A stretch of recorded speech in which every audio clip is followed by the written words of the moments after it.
Russia's deputy science minister, rather, has died after feeling ill on a plane on Saturday. That's according to the Ministry of Science and Higher Education. The Putin critic was part of a Russian delegation returning from a business trip to Cuba, and the plane made an emergency landing in southern Russia, where doctors unsuccessfully tried to treat him.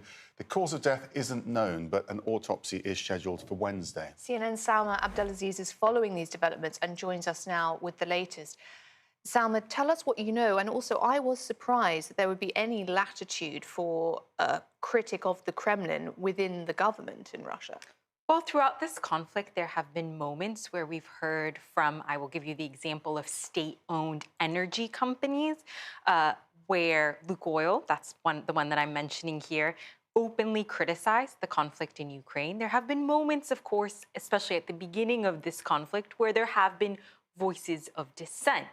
But the result of that has been a string of murky deaths. And this latest death is Peter Koshenko. He's a senior Russian lawmaker. He's the deputy minister of science and higher education. What we understand took place, and this is according to the ministry's website information page, is that he was returning from a business trip in Cuba. He fell ill on the plane. The plane landed in southern Russia, right near the border with Georgia. He was treated, and according to the ministry's website, he died. Now, members of his family have indicated potentially that it could have been a heart condition, a heart issue, but this is being treated as suspicious because he was known to have criticized President Putin, most recently to a very prominent journalist, Roman Super, who said he spoke to him just days before this business trip to Cuba. He says that in that phone call, this lawmaker expressed serious concerns about his safety. He said that he was afraid for his life.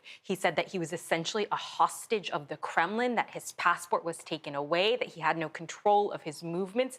He said he was distressed and depressed, that he was taking tranquilizers and antidepressants.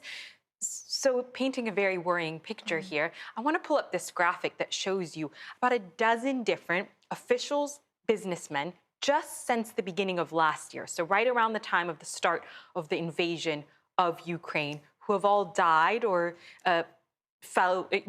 met their death in apparent suicides. I want to bring you the case of one of them, Raval Maganov. He died in September after falling out of the window of a hospital. He was a chairman for one of these energy companies, Lukoil, and he had expressed dissent, criticism of President Putin's war in Ukraine. Again, Russia is not claiming responsibility. It will not claim responsibility, but this just adds to that climate of fear, that sense that there are consequences if you speak out. It also wouldn't be the first time that US or UK intelligence services have identified a suspicious death at the hands of the Kremlin, which ostensibly could appear like a heart condition as well. Salma Abdelaziz, thank you so much for joining us.